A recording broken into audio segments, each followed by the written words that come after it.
New JE piston.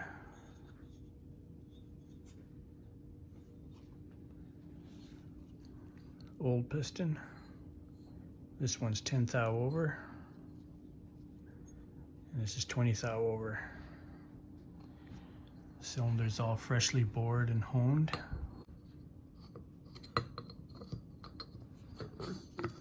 It's the old one.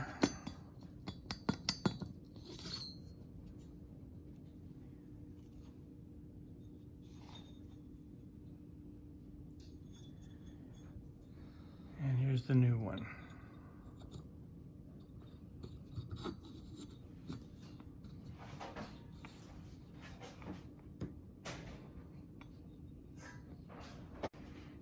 Piston rings.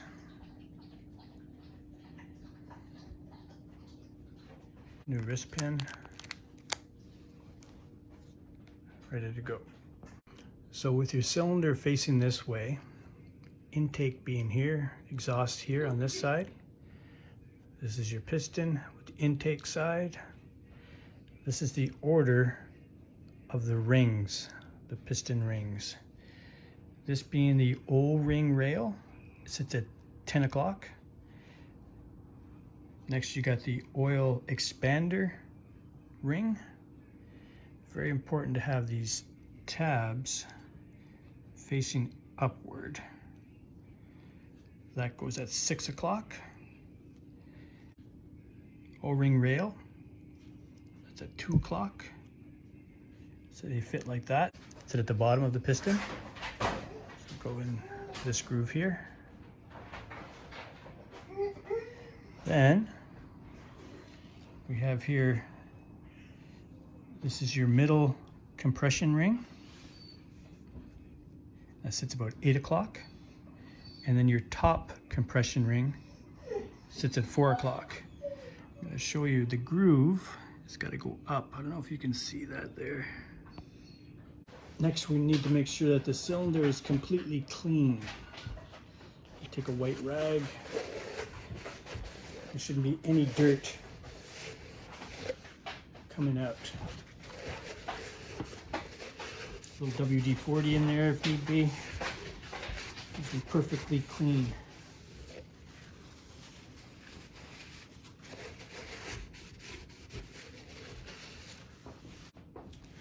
Next, we're going to slip the top ring down into the cylinder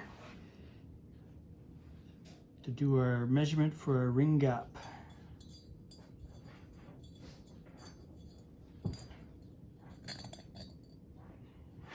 Gently get it started.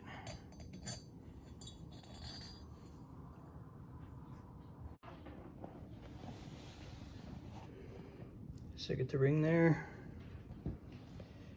So now we're going to push the ring down and level it with the piston.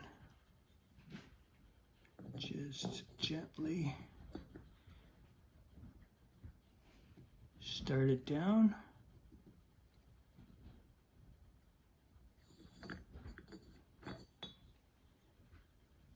Now we'll be able to take a measurement. So we're going to take 2 ring gap readings. One at the bottom of the cylinder and one at the top of the cylinder. Usually the bottom of the cylinder is a little tighter than the top. So we're going to make sure that our gap is good at the bottom and at the top. So that is our top piston ring, which is going to go here at the top. So we're going to just gently push it down until this piston shouldn't go that far down. So I'm going to push it down or up into the cylinder a little bit higher to take our reading. Right about. I'm going to go a little bit past. I'm going to push it up with the bottom, the piston I got at the bottom, just to level it out.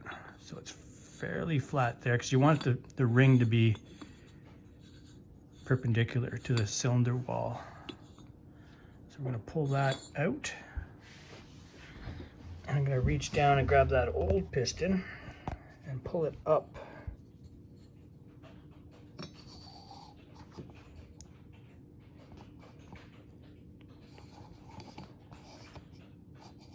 Just like that, making sure that it's level. Drop it back down, and now I'll be able to measure from here down to make sure that it's level all the way down, and then I can take my gap reading right here with my feeler gauge.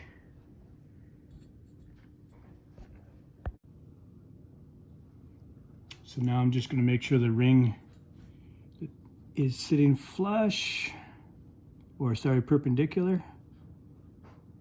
Take a couple of readings.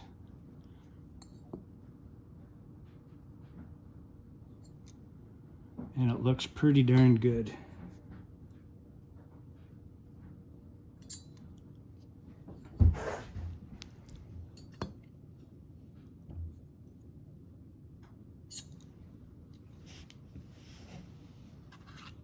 So now I'm going to take my feeler gauge and gently put it into the ring gap and see what my gap is, and then I'll have to file it to the right size. Ideally, these measurements should be taken at 68 degrees. We're at 70. So with the thermal expansion, we should be pretty good with 2 degrees, 2.7 degrees. We should be pretty good.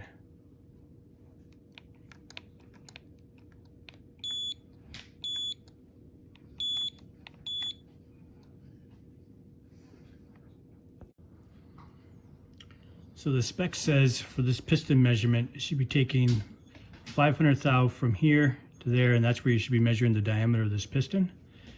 So if we zero out our caliper, and there's a spot here where you can rest it and just come in, just give yourself a reference point of 500.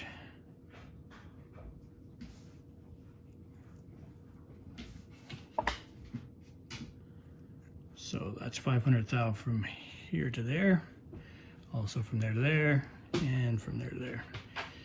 So our diameter should be taken in around here, which coincidentally is just below where the wrist pin goes, right around here.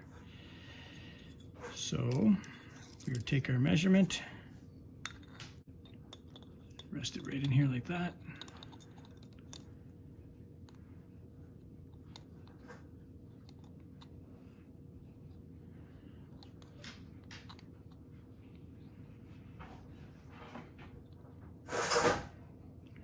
We're getting 3" 126.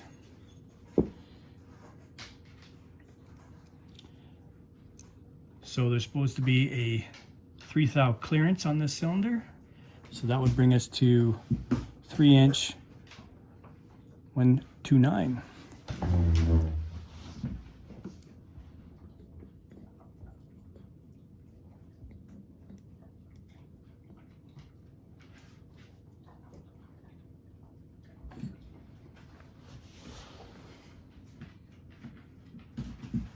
So the clearance is good at the bottom of the cylinder. So to calculate our ring gap, which is that space there between the rings, we need to take the bore, which is 3" 0.129, and as the spec says, multiply it by 0.0045 thousandths. So our ring gap should be 14 thou. So that's what we're going to check with our feeler gauge, and if it's too big, if it's too small, we'll have to file a little bit off. It's important when you're filing these off to only file off on one side. You want to keep that gap as straight as possible, and if there's any coatings on there, you don't want to take it off on both sides.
So we checked the top ring, and it's right at the top of the spec, so it's going to be okay. So there's lots of room for it to expand. We won't need to file that one. And we're going to start now with the second ring, and then we're going to go down and check the oil scrapers after. So bottom ring, top side.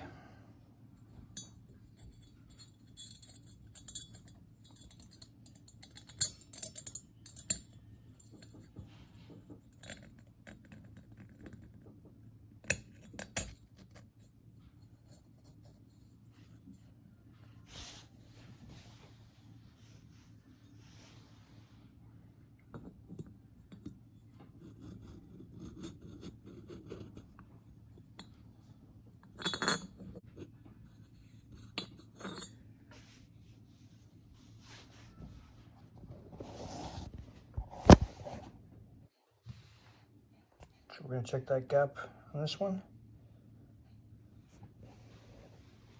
So calculation for the second ring gap. Take the bore, which is 3.129 times 0.005. So 15 thou 6/10 is the minimum.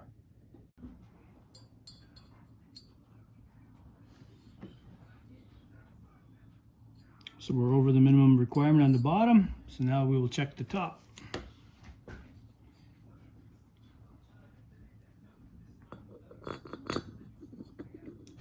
So this is the bottom ring that we're going to push up to the top. I take a measurement up there to make sure we're not too tight.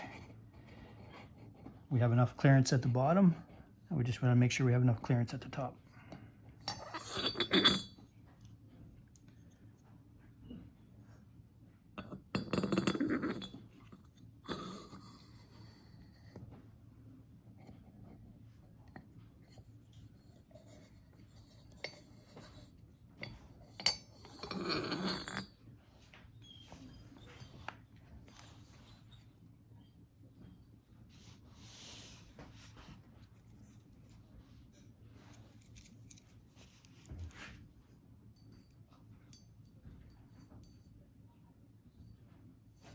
Perfect. We're going to check the ring gap on the two O-ring rails, and in the middle is the O-ring expander, and then we're done checking.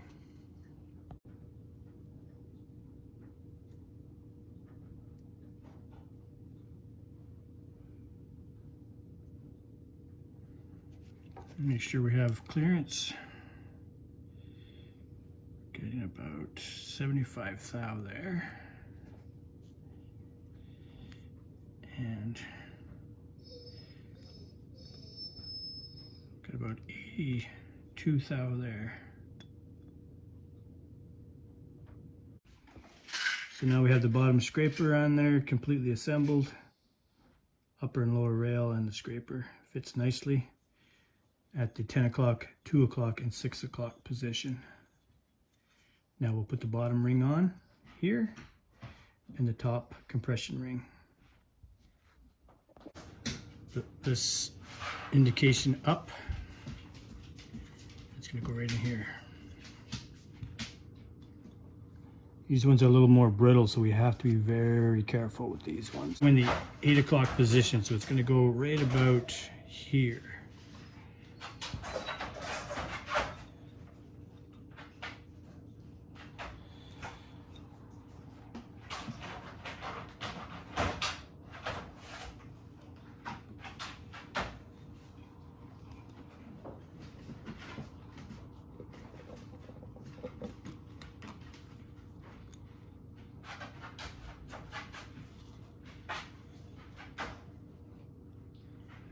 So just going to drop it down one more.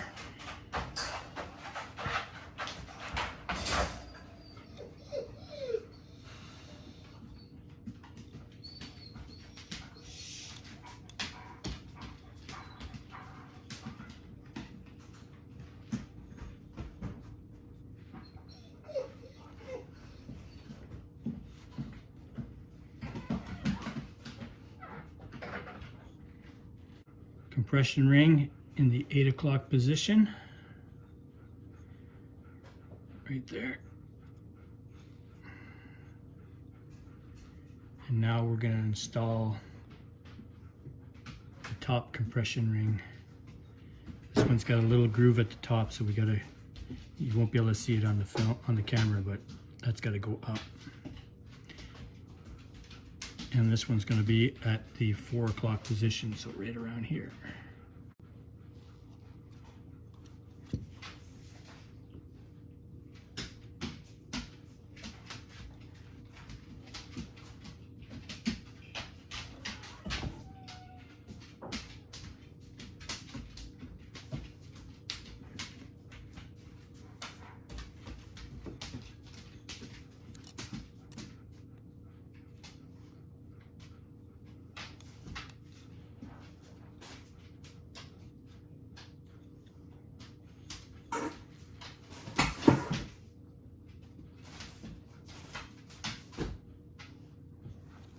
O'clock right there.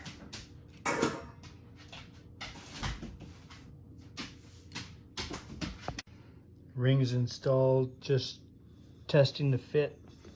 Looks pretty good.